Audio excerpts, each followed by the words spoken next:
नमस्कार, इन खबर में आपका स्वागत है। मैं विद्याशंकर तिवारी हूँ। महाराष्ट्र में जो चुनावी तस्वीर उभर रही है उसमें जो है शिवसेना काफ़ी मजबूत बन करके उभरी है।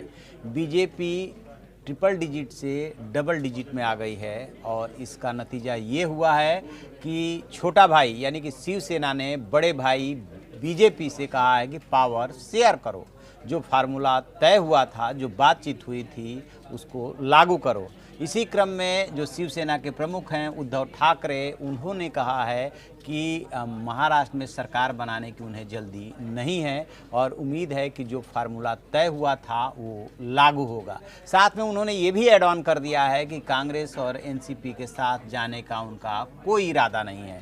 खबरें ये आ रही थी कि एनसीपी के साथ शिवसेना जा सकती है।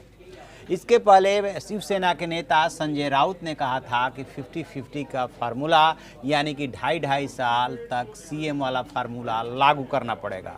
मैं आपको एक बात बता दूं कि चुनाव के दौरान जब भी बीजेपी के नेता महाराष्ट्र में चुनाव करने के लिए गए, चाहे वो अमित शाह हों, चाहे पीएम मोदी हों, तब उन्होंने यही संकेत दिया कि उनके सीएम देवेंद्र फडणवीस ही होंगे। और यहाँ देवेंद्र फडणवीस ने भी खुद कह दिया था कि वो तो सीट रिजर्व हो गई है। लेकिन अब शिवसेना ने जिस तरीके से संकेत दिए हैं उसका मतलब ये है कि बड़े भाई की सीट रिजर्व नहीं है, छोटे भाई को उसका हक चाहिए।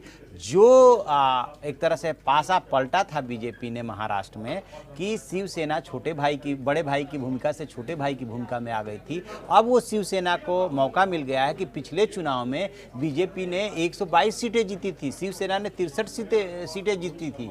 लेकिन इस बार अभी जो वैसे तो फाइनल टैली आनी बाकी है, लेकिन जो बढ़त दिखाई जा रही है और जो रिजल्ट आया उसमें 98 से लेके 100 के बीच में बीजेपी चल रही है। यदि वो 98-99 रह जाती है तो फिर वो डबल डिजिट में सिमट जाएगी। स्वाभाविक है कि शिवसेना कहेगी कि हम तो जहाँ थे वहीं हैं, नुकसान हुआ है तो बीजेपी को हुआ है, लिहाजा अब उसके बिना बीजेपी की सरकार नहीं बन सकती और यदि सरकार बनानी है तो फिर 2.5 साल का फार्मूला लागू हो। 2.5 साल का फार्मूला क्या होगा कि 2.5 साल बीजेपी का मुख्यमंत्री रहे और 2.5 साल शिवसेना का। एक चीज़ और क्लियर कर दें, और ये बात जो बोली है वो खुद उद्धव ठाकरे ने बोली है।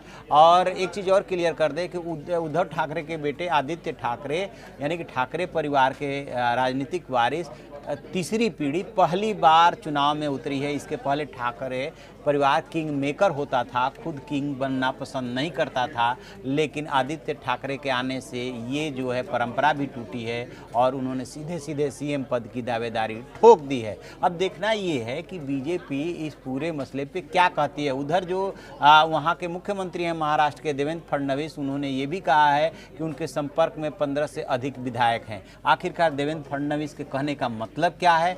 क्या वो शिवसेना को ये संकेत देना चाहते हैं कि हमारे साथ और भी विधायक हैं? और क्या उद्धव ठाकरे बीजेपी को ये संकेत देना चाहते हैं कि यदि आपने हमारी बात नहीं सुनी, जो पहले फार्मूला तय हुआ है या जो फार्मूले को लेकर बात हुई है उसको यदि आपने लागू नहीं किया तो हमारे पास और भी विकल्प है?